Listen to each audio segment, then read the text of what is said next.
Hechos.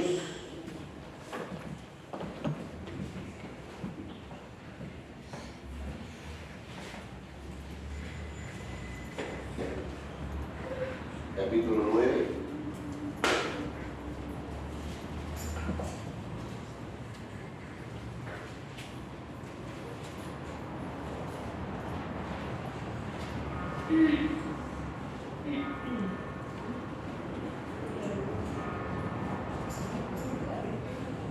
Aunque vimos la primera parte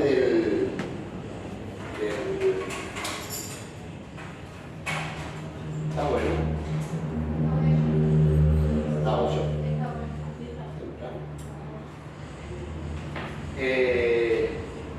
Aunque ya vimos la primera parte del capítulo 9 de la semana pasada, vamos igual a leerla para poder entender el contexto completo. Estamos estudiando el libro de los Hechos. Y la verdad que es de las partes que a mí más me gusta, la vida del apóstol Pablo.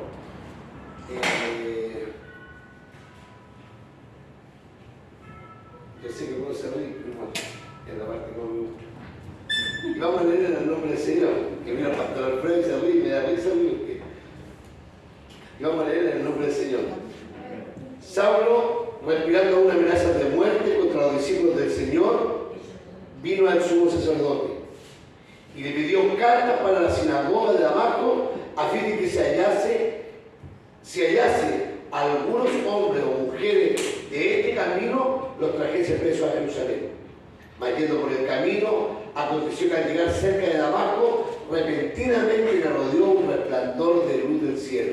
Y cayendo en tierra, oyó una voz que le decía: Saulo, Saulo, ¿por qué me persigues? Él dijo: ¿quién eres, Señor? Y le dijo: yo soy Jesús, al que tú persigues. Dura cosa que es dar cosas contra el aguijón. Y temblando y temeroso, dijo: Señor, ¿qué quieres que yo haga? Y el Señor le dijo: levántate y entra en la ciudad, y se te dirá lo que debes hacer. Y los hombres que iban con Saulo se pararon atónitos, oyendo la verdad la voz, mas sin ver a nadie. Entonces Saulo se levantó de tierra y abriendo los ojos no veía a nadie.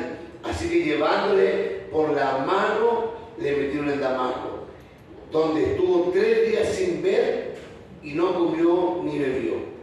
Había entonces en Damasco un discípulo llamado Ananías, y que el Señor dijo en visión a Ananías, y él respondió: heme aquí, Señor. Y el Señor le dijo: levántate y ve a la calle que se llama Derecha y busca una casa, en casa de Judas, a un hombre llamado Saulo de Tarso, porque aquí él ora. Y ha visto en visión a un varón llamado Ananías, que entra y le pone las manos encima para que recobre la vista. Entonces Ananías respondió: Señor, he oído de muchos acerca de este hombre, cuántos males ha hecho a tus santos en Jerusalén, y aún aquí tiene autoridad de los principales sacerdotes para prender a todos los que invocan tu nombre. El Señor le dijo: ve, porque instrumento escogido me es este, para llevar mi nombre en presencia de los gentiles y de los reyes y de los hijos de Israel, porque yo le mostraré cuánto le es necesario padecer por mi nombre. Fue entonces Ananías y entró a la casa, y poniendo sobre él las manos dijo: hermano Saulo, el Señor Jesús se te apareció en el camino por donde venías, me ha enviado para que recibas la vista y sea llena del Espíritu Santo. Y al momento le cayeron de los ojos como escamas, y recibió al instante la vista, y levantándose fue bautizado.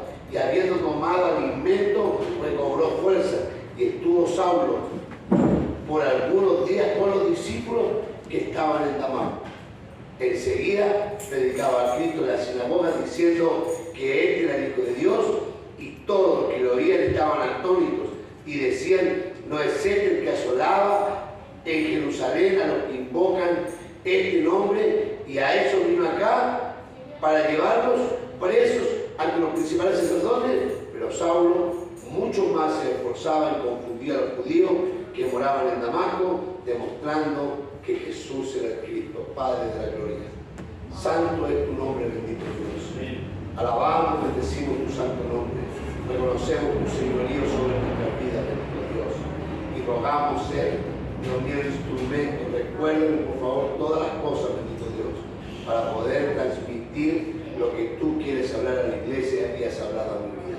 Padre, en el nombre de Jesús, me humillo, me someto para que seas tú, bendito Dios, tomando control sobre mi vida y dando la capacidad e inteligencia para poder entender las Escrituras, bendito Dios, y verte a ti, al Cristo revelado en medio de ellas. Te lo rogamos en el nombre de Jesús. Amén y amén. Puede ponerse de pie. Tanto así. Hemos venido hablando del libro de los Hechos por muchos jueves. Y para que, yo sé que lo he escuchado muchas veces, pero dar una mirada a la iglesia primitiva para traer a nuestros tiempos, la palabra y poder aplicarla. Segunda de Timoteo 3:16, un versículo que ya todos saben, dice que toda la Escritura es inspirada por Dios. Por lo tanto, estos versículos que acabamos de leer son palabras de Dios inspirada por Él, dada a Lucas, al doctor Lucas, para poder ser relatada y que pudiera llegar 2000 años después a nuestra vida y pudiese enseñarnos, redarguirnos, corregirnos, instruirnos en justicia, a fin de que nosotros podamos ser perfectos enteramente en toda buena obra. Entonces, estudiar los inicios de la iglesia primitiva y su crecimiento, estamos haciendo realidad la palabra en nuestra vida, porque Dios la dejó con un propósito, enseñarnos, y nosotros estamos tomando la Escritura, trayéndola a nuestra vida y queriendo vivir la vida como la vivieron nuestros hermanos y aplicarla a nuestros tiempos. La palabra empieza a cumplir su efecto, es como la lluvia que cae sobre la tierra y hace germinar la tierra y produce fruto. Así dice Dios en el libro de Isaías, capítulo 55, que es la palabra de Dios. Desciende y no vuelve al vacía, sino que produce fruto en nuestras vidas. Entonces, tomamos la Escritura, la aplicamos a nuestros tiempos y empezamos a crecer y ser edificados en la palabra. Y quiero resaltar las siguientes cosas que tiene la iglesia primitiva. Era una iglesia, lo que hemos aprendido, lo vamos a traer un poquito a la memoria, no es muy largo lo que vamos a ver. Mientras estaba en la casa, hoy día miraba, porque le di una mirada a la vida de Pablo la semana pasada, y ahora vamos a dar otra mirada a la misma parte, pero me llenaba de gozo la forma que Dios me la mostraba esta semana. Los mismos versículos. La iglesia primitiva era una iglesia obediente, una iglesia que se movía en el poder del Espíritu, que era obediente al Espíritu. Si usted recuerda cómo comienza la iglesia, porque la iglesia no parte con la ascensión de Jesús, parte con el derramamiento del Espíritu Santo. Entonces le dice Jesús: quédense en Jerusalén, no se vayan, porque va a descender sobre vosotros el Espíritu Santo y va a recibir poder, y ahí recién van a hacer la obra del Señor. Y nuestros hermanos se quedaron obedientemente. No un día, oye, cuando pasa una semana y la cosa no cambia, nos empezamos a poner nerviosos. De repente nosotros nos hubiéramos quedado 20 minutos y si mañana nos juntamos de nuevo. Pero esta gente se quedó en el lugar sin saber qué recursos económicos iban a haber, sin saber qué pasaba con las cosas, para dónde iban a partir. Habían caminado 3 años con Jesús, habían abandonado sus trabajos, habían dejado su familia, habían dejado sus amistades, habían dejado todo y habían seguido al que ellos habían visto como el Cristo. Lo encontramos. Se lo dice a Natanael, cuando Natanael le dice: tú eres el Cristo. Cuando Jesús le dice: te vi cuando estaba bajo la higuera. Y Natanael entiende que no había habido nadie al lado mirándolo. Había estado solo rogando a Dios. Y me imagino que clamando, que no relata la oración, pero diciéndole: Señor, contesta lo que te estoy pidiendo. No veo la respuesta. ¿Cuántos de nosotros nos pasa lo mismo? Que de repente oramos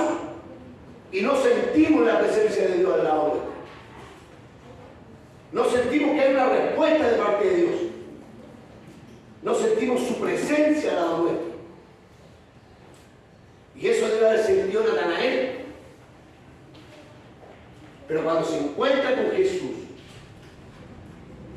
cuando se encuentra y le dice, he aquí un verdadero judío. Entonces, en la conversación Jesús le dice, te vi cuando estaba bajo la higuera. El único que lo podía Cristo era Dios. No había otro. Por eso te había saltado el corazón de Natanael. ¿Cuántos de nosotros dudamos y empezamos a no hacer las cosas que Dios, y nosotros sabemos que es lo correcto, porque empieza a pasar el tiempo y no hay respuesta? Nuestros hermanos eran hermanos obedientes. Habían sacrificado su vida porque habían encontrado al Mesías. Lo estaban esperando. Leían la Escritura, miraban los tiempos, buscaban, escarbaban en ella. Entonces sabían que por ahí andaba. El Espíritu ya le había movido el corazón. Aunque no había sido derramado, el Espíritu igual estaba en medio de nosotros.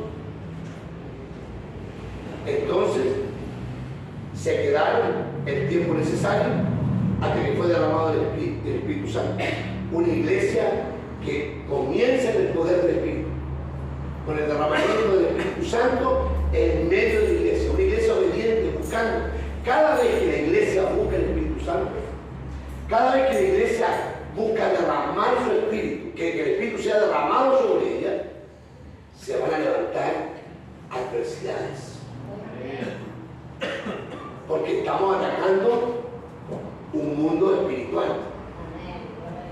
Y Satanás nos dice, bueno, los hermanos están buscando al Señor, me alegro tanto porque les va a hacer tan bien.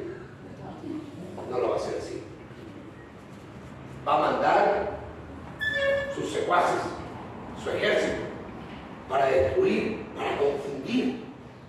Esa es la especialidad de Satanás. Confundir las mentes, confundirlas, hacernos creer una cosa cuando la cosa es distinta. Te voy a contar una experiencia. En los tiempos del trato de Dios con mi vida, cuando por culpa mía quedó aquí la revuelta, yo estaba molesto con Juan Pizarro, con mi hermano Juan Pizarro, con nombre y apellido, con mi hermano Juan Pizarro. Yo pensaba que mi hermano había hecho ciertas cosas. Y un día voy a Lisi y mi hermano trabajaba en el Lisi. Y nos miramos, los dos nos miramos de reojo, nos dimos la mano así de lejos.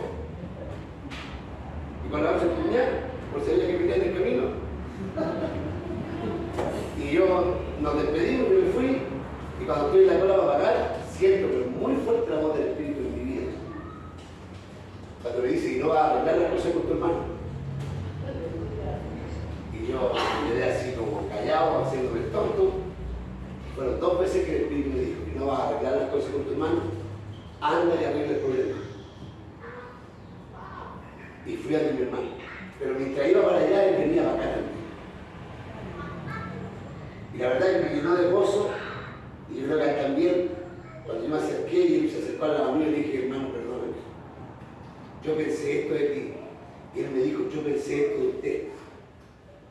Me dijo, déjeme decir algo, yo nunca hice lo que usted estaba pensando, yo tampoco.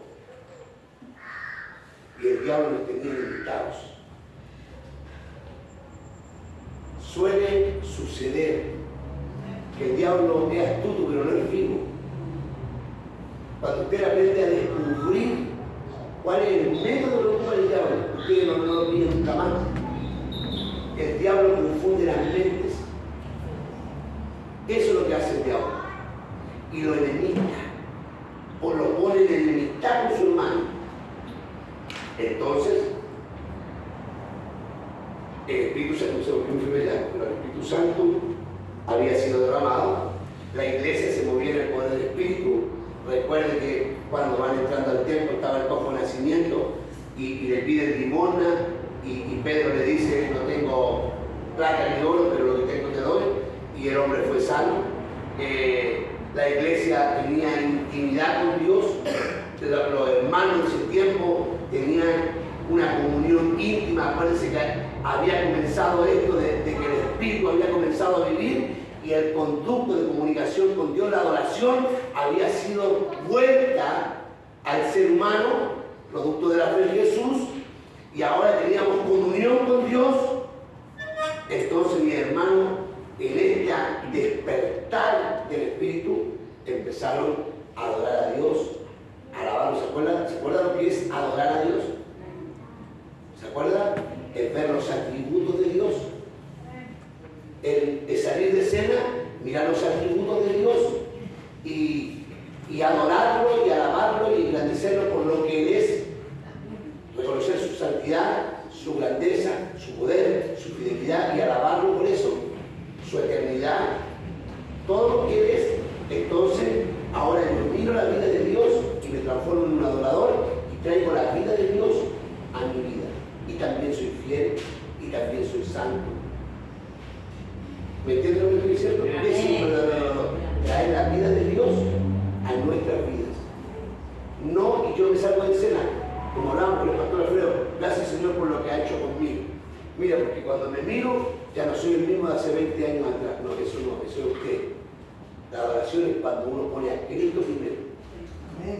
Y sale uno de escena y entra Jesús.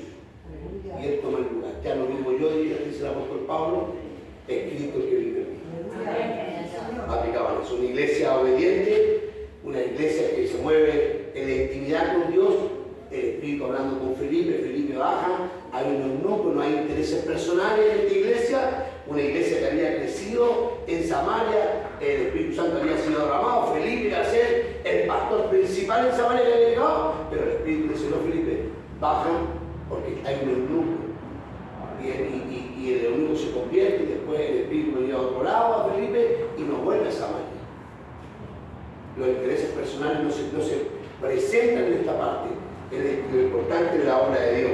Y a pesar de toda la iglesia es dispersada, porque iban avanzando, iban saliendo de Judea, porque había empezado la persecución y los querían matar a todos y meterlos presos, los hermanos no caen en su boca, es lo que hemos ido aprendiendo. Dice que mientras caminaban y salían, dice que predicaban el Evangelio del Señor. En Hechos 8:4, la iglesia perseguida, dispersada, pero los hermanos seguían predicando. El escenario complejo lo vimos cómo Dios tuvo que preparar un escenario complejo, difícil, no todo dado a favor. Que nuestros hermanos cumplen la palabra dada por Jesús, me serán testigos en Jerusalén, en Judea, en Samaria, entre los confines de la tierra, y ya habían llegado con la palabra Samaria, pero también habían llegado hasta Siria, arriba hasta Damasco, a donde estaban los hermanos, porque hasta allá pide Pablo carta para llegar a Damasco, a la sinagoga, y poder arrestar a nuestros hermanos. Habían matado a Esteban había sido apiedrado, había sido muerto. Los hermanos llegando a todos lados, huyendo en ciertos lados, tratando de salvar su vida. Era peor que la policía buscándolos para matar. Aquí había un asesino. Y era mi hermano Pablo, que después se transformó en mi hermano. Pero en ese tiempo era un perseguidor, un fariseo, perseguidor de la iglesia, un asolador, un destructor de propósitos divinos, un asesino de cristianos. Solicita carta a los sacerdotes para poder perseguir hombre y mujer. No importaba el sexo, hombre y mujer, arrestarlo y llevarlo preso a Jerusalén. Esa era la finalidad que tenía Saulo, dispuesto a perjudicar la iglesia del Señor, dispuesto a dañar los propósitos. Entonces, un día se levanta en la mañana, va a salir camino a Damasco, prepara todas sus cosas, sabiendo que iba a sorprender a muchos, pero como a todos, un día Dios le sale al encuentro y le cambia el destino a Saulo. No estaba buscando ir a Cristo, no estaba con problemas y vino a la iglesia para que oraran por él y el Señor se revelara y a ver si repetía una frase y se hacía hermano de la comunidad. Bien. Saulo no estaba buscando a Jesús, no era su tema Jesús. Lo que quería él era matar a los cristianos, pero a Jesús le agradó. ¿Qué vio de este hombre? Un hombre celoso, celoso de las cosas de Dios. Cuando respiraba amenazas de muerte, esto es como un dicho judío que dice que hay algo divino que descendió sobre él y decía que lo que estaba haciendo era correcto, respirando amenazas de muerte. Entonces dice que le sale al encuentro y estando en el camino transforma su vida. Jesús es lo más maravilloso que puede existir.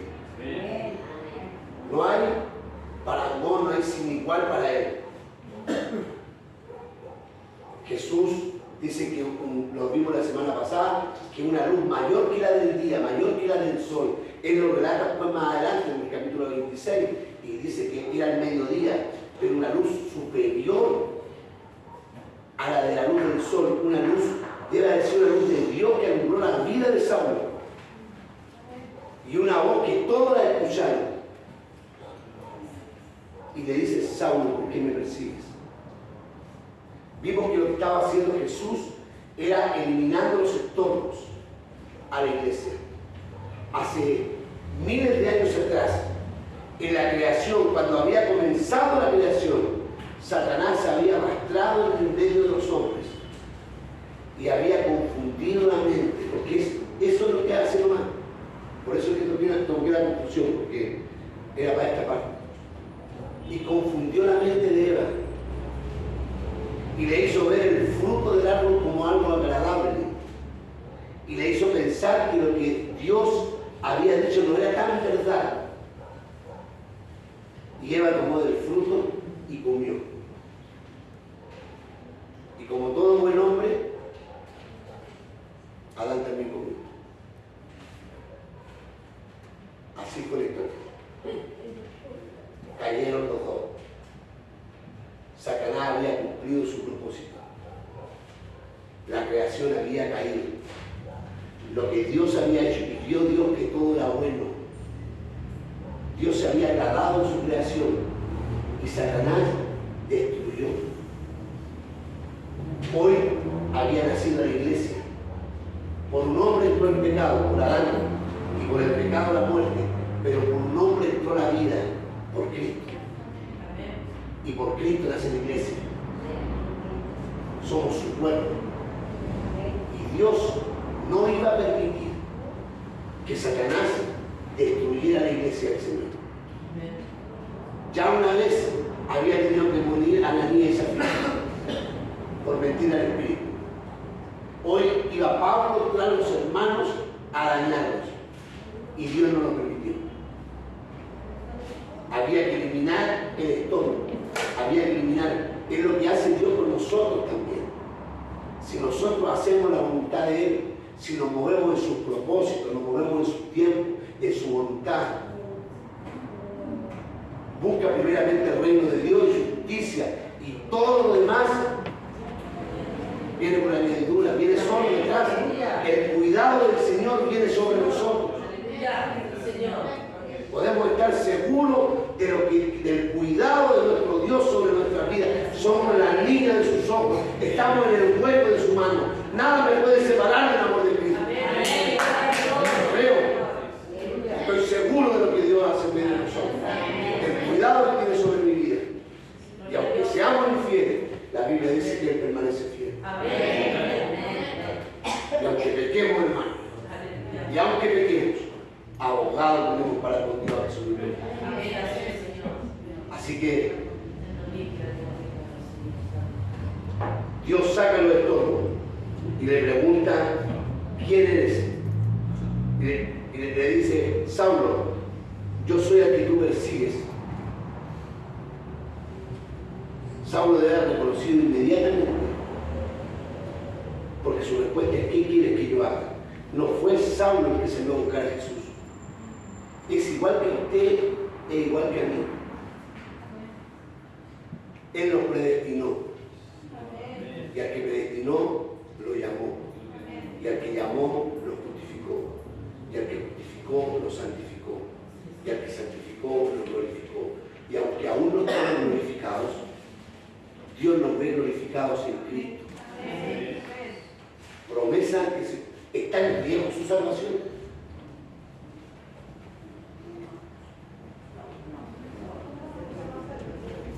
A ver, ¿está en riesgo su salvación?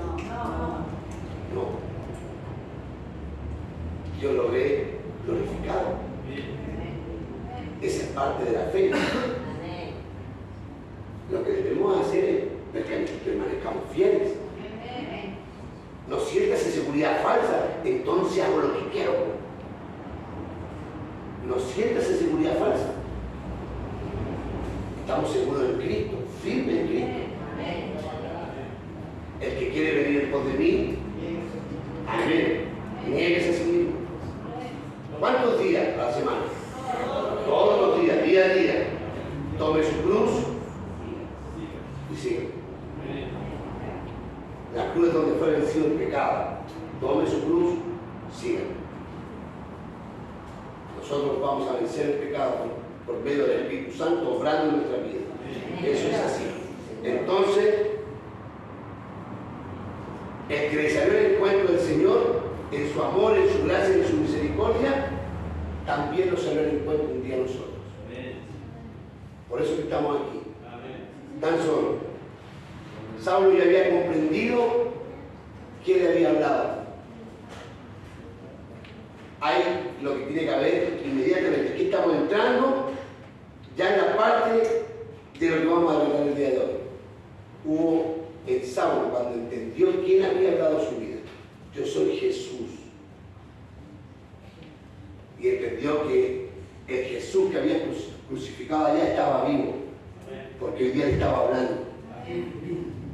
En un acto de obediencia y humillación. Cuando reconocemos que Jesús es el Señor. Cuando entendemos que el que nos está llamando es Cristo, hay un acto de humillación. Hay un acto de obediencia, de sumisión al Señor. ¿Qué quieres que haga? Oiga, a nosotros nos cuesta decirle así al Señor. Porque hay pecados favoritos en nosotros. Hay ciertas cosas que nos gusta hacer y que creemos que porque ahora somos cristianos ya nos vamos a poder hacer un montón de cosas. Y nos cuesta decirle al Señor qué quieres que haga porque tal vez nos vamos a transformar en aburridos según el mundo. Ahora yo no voy a poder seguir mi vida, voy a tener que ser medio santo. Entonces no queremos entregar nuestra voluntad al Señor. Saulo inmediatamente no escatimó lo que iba a haber. Los judíos, yo traigo carta, los judíos me van a venir encima mío, me van a querer matar. Le dio lo mismo. ¿Qué quieres que haga, Señor? Entra a la ciudad y se te va a decir porque ahí se te va a decir lo que tienes que hacer. Dice la Biblia que Saulo llevaba 3 días orando sin comer ni beber agua, igual que nosotros. Igualito que nosotros cuando conocemos al Señor. 3 días. ¿Habrá sido nuevo esto para Saulo? No creo, porque había sido un fariseo que llevaba los pies de Gamaliel. Sabían lo que era orar, sabían lo que era ayunar. Ahora sabía, igual que Job, que su Redentor vivía. Esta era la otra mirada que tenían de Dios. Sabían que Dios era real. Los judíos entendiendo que Dios estaba vivo, que había venido a través de Jesucristo y que ahora estaba a la dieta, estaba trabajando en la vida y cambiando los corazones. Y Saulo era distinto. Saulo ya no era el mismo. Dice el libro, en el capítulo 13:9, Lucas anota que Saulo es un hombre judío y también es conocido como Pablo en el nombre romano. Y sin una explicación mayor, se le cambia el nombre de Saulo y nunca más se le llama Saulo. sino que se le llama Pablo. Nuestro hermano Pablo. Saulo en el judío, Pablo en el lenguaje romano. Para que no lo espiritualice más. Es solamente un nombre. Pero Lucas cambia, le da otro y empieza a nombrarlo solamente por Pablo. Me imagino para que los cristianos identificaran en este tiempo que este era nuevo, que no era el mismo que perseguía a los cristianos. Y aquí les quiero contar respecto a cómo Dios eliminó los estorbos, pero les quiero dar una mirada muy sencilla a esta semana. Saulo era un nuevo convertido. Dios le habla a Ananías, el Señor le habla a Ananías, dice a Ananías, había un discípulo ahí en Damasco. Anda en una calle que se llama derecha, la calle principal, y anda en la calle de Judas, que hay un hombre que se llama Saulo de Tarso, que lleva 3 días orando y ayunando, y vio en visión que estaba un hombre que se llamaba Ananías, como tú, ponía las manos sobre él y recuperaba la vida. Ananías, o si Dios no lo sabía, le dice quién era Saulo. Pero el Señor insiste sobre la vida de Ananías. Anda, porque instrumento útil es este. Yo quiero detenerme en el saludo de mi hermano Ananías. Ananías es considerado por muchos como el héroe olvidado de la iglesia primitiva. Este fue el hombre que Dios envió para poner las manos sobre el más grande evangelista y predicador de todos los tiempos. No hubo otro predicador más grande que el hermano Pablo y que Dios hiciera más cosas a través del hermano Pablo. Conozco un hombre de 14 años, que no sé si en el espíritu o en el cuerpo, pero fue llevado al tercer cielo y se le mostraron cosas que se le fue prohibido contar.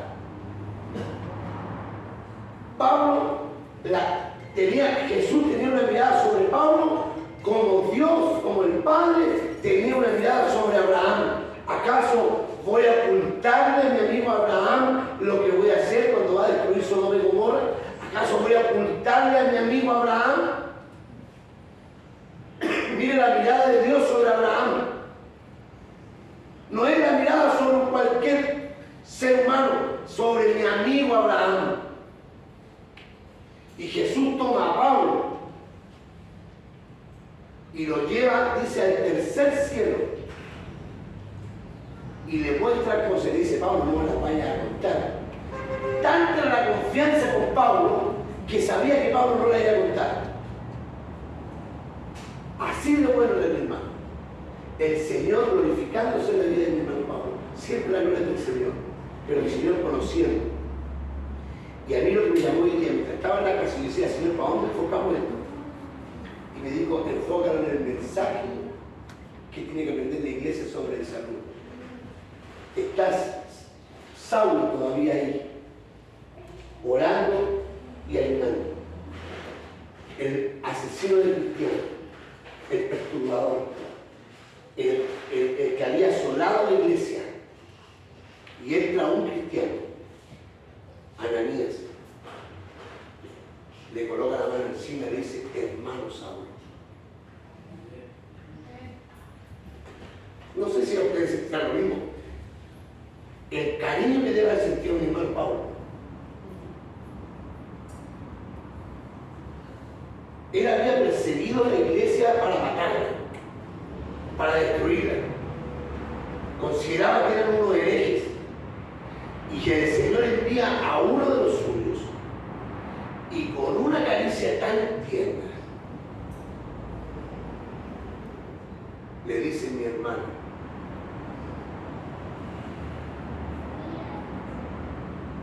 yo creo que el corazón de mi hermano Saulo se estremeció. No es un saludo cualquiera. No es llegar y decir, hola Pablo o Saulo, mira, el Señor me envió para que pusiera las manos sobre ti y recuperara la vista y el Espíritu Santo descendiera sobre ti. Así que Saulo, ven que te voy a poner las manos, que aquí me envió el Señor. Así que no. era un saludo tierno. ¿Qué quiere decir esto, hermano? Cuando llegan los nuevos convertidos al Señor. Yo te digo, pero gracias. Cuando llegan los nuevos convertidos al Señor, el pastor los invitaba que tomaban un lugar más importante dentro de toda la congregación, que debíamos aprender a coser las redes para que ninguno se nos fuera. Es fácil recibir un hermano cuando llega bien vestido. Allá viene la puerta. Es fácil recibir un hermano cuando viene bien vestido, cuando tiene buena familia y se ve bien. Pero cuando llega un asesino, el que estaban viendo ahí era el más peligroso de todos. Era como ir a la policía y decir, ¿sabe que yo fui el que robé? Está igual. Juntarse, cruzarse en la calle con Saulo, era mejor salir corriendo. Porque si este corría rápido, lo iba a pillar. Era malo. Era malo, era temido por la iglesia. Y cuando aquí llega gente de buen vestir o de buen parecer, es fácil abrazarlo. Y cuando no. Y cuando no es tan bueno. ¿Dónde vivió mi hermano Saulo en esos días? Yo pensaba en la vida, ¿dónde vivió el hermano Saulo? ¿Quién lo acogió?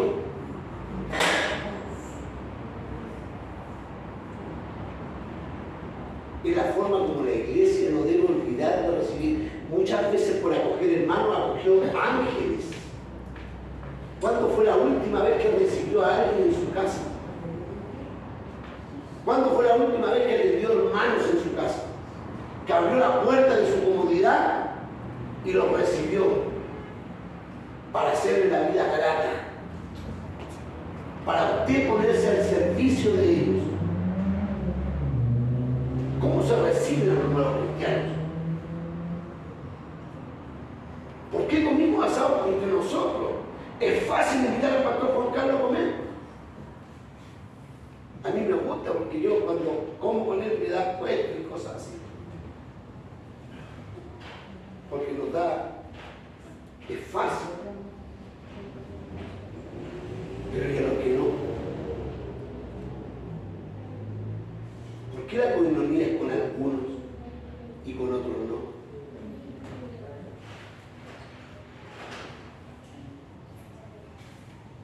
A mí me pasa, hermano, no crea que quiero pegar un palo. Yo no pego palos de arriba. El día que pegue un palo, Dios me perdone, porque no sé si hago palabra también. Nosotros predicamos la palabra. Amén. Y la tratamos de explicar y exhortar. Pero esta es la forma, cuando miramos la iglesia primitiva y te queremos traer a nuestros tiempos, tenemos que ver la forma como se acoge. Por eso que vendían sus propiedades y las repartían entre los hermanos para que no les faltase. Hay otros que les gusta que le den nomás. También dice otro problema de su iglesia. Después Pablo dice que no trabaje y no coma. Hay que leer la palabra completa. Pero cuando llegan. Y lo segundo que quiero resaltar es la actitud del hermano Pablo. Saulo todavía, un recién convertido, mirando a la iglesia, a los que él asolaba. Dice la Biblia, en el capítulo 9, y habiendo tomado alimento, porque no había comido 3 días, se alimentó Saulo, recobró fuerzas y estuvo Saulo por algunos días con los discípulos que estaban en Damasco. No fue a ver a los apóstoles, se quedó con los hermanos en Damasco, se asoció con la iglesia Y dice algunos días, alguien podrá decir una semana. No, más adelante en el relato en Gálatas 1, 17 y 18 dice que estuvo ahí y después se pasa a Arabia, pero Arabia quedaba al lado porque llegaba hasta el límite con Damasco, es decir, no había que caminar mucho para llegar a Arabia. Saulo sale de aquí, que está en Damasco, y donde está el límite de Damasco, después venía Arabia para allá. Así que no era mucho lo que había que caminar. Y Saulo después se devolvió y estuvo con los hermanos en Damasco, hizo familia con los hermanos. Se hizo parte, los jinetes solitarios no existen dentro de la iglesia. La Biblia nos identifica como una familia. El libro de Efesios, capítulo 2, dice que somos parte de la familia de Dios. Y como un edificio bien concertado, vamos creciendo unidos. Para poder edificarlo tenemos que estar juntos. Así dice la Escritura que es. Y Pablo se hizo parte de la iglesia del Señor. Se asoció con la iglesia. Estuvo 3 años entre Arabia y ahí Damasco compartiendo con los hermanos. Y después dice que bajó 15 días y estuvo con Pedro y Jacobo. Pero primero compartió con los hermanos. Una mirada para terminar. Van a llegar muchos a la casa del Señor. Creemos que esto que se está haciendo de evangelismo, de consolidación, de este trabajo que se va a hacer dentro de la iglesia, va a dar mucho fruto, lo creemos. Pero ¿cuál es la forma como vamos a recibir a nuestros hermanos? ¿Cuál es la forma como vamos a hacerlo? Debemos tomarlos y hacerlos parte de esta familia del Señor. Hacerlos parte de la familia. Que se sientan integrados, que se sientan incorporados, que se sientan útiles. Dice que inmediatamente predicaba la palabra y argumentaba que Jesucristo era el Cristo, el Hijo de Dios, el que él perseguía, al que él había entendido que era él el verdadero Mesías. Y él argumentaba con los judíos, y los judíos fue tanto que después quisieron matarlo. Pero la iglesia lo acogió. Cuando después sale 3 años de escena, Saulo, ahora llamado Pablo, baja a Jerusalén. Los de Jerusalén le tenían miedo, porque no habían escuchado por 3 años qué pasó con Saulo. Y sabían que era el asesino, el perseguidor de la iglesia, y no sabían con quién estaban al frente. 3 años que no había estado en escena.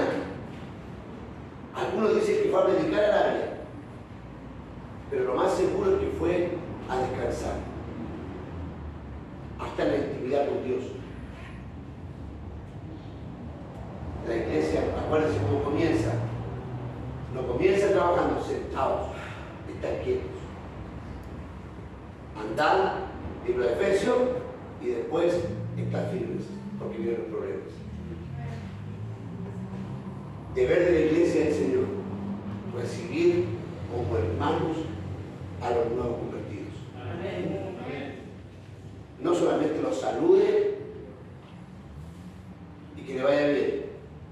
Léase el libro de Santiago. Métase la mano al bolsillo también, dice.